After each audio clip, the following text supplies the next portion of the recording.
So today I'm going to show you how to change these taps, but it's for, see where my finger's running underneath there, the water's collecting around the base.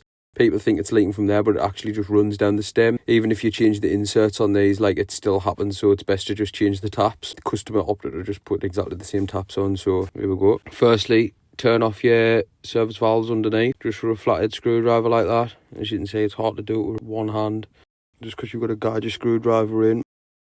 And then as you can see, I didn't turn it off fully there, but I turned it off anyway. Turned the other one off. There you go, the water's off. This just turns just to your taps off. Then obviously you've got to take the flexies off underneath. They're normally only hand tight unless they're not, they're seized on, you have to cut them off and stuff like that. We're a multi-tool, but as you can see, just take that off there.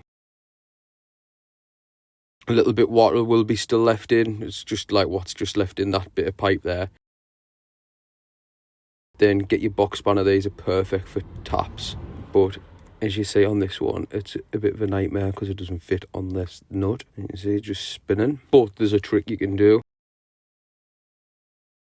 So if you just push the tap backwards and forwards, I don't know why it's upside down. If you just push the tap backwards and forwards and hold the nut underneath, it makes the tap loose, and then the tap will just come straight off. As I'm just showing you again here, box spanner doesn't fit, just spinning.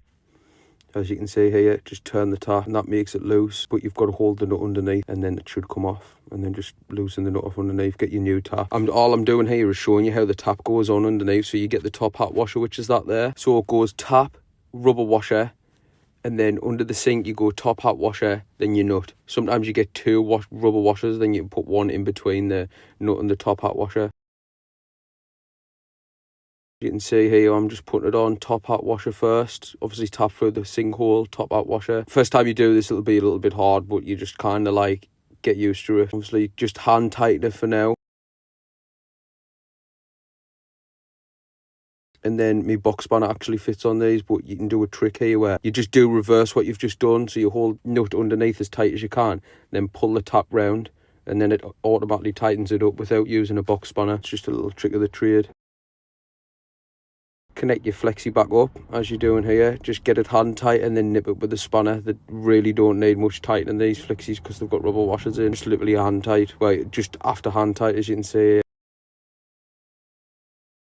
And then I'm going to do the cold one, just literally do exactly the same as what I've just done with the hot one. It makes it look easier, this, but sometimes it can be a nightmare. As you can see, I'm just using the box spanner on this one just to show you. Fits on, get your tap where you want it to be above, and then tighten it up with the box spanner. Either way, both do exactly the same thing, just whatever you prefer. Get your flexi on, tighten it up as you can see that I'm doing here. Just tighten it up with your spanner.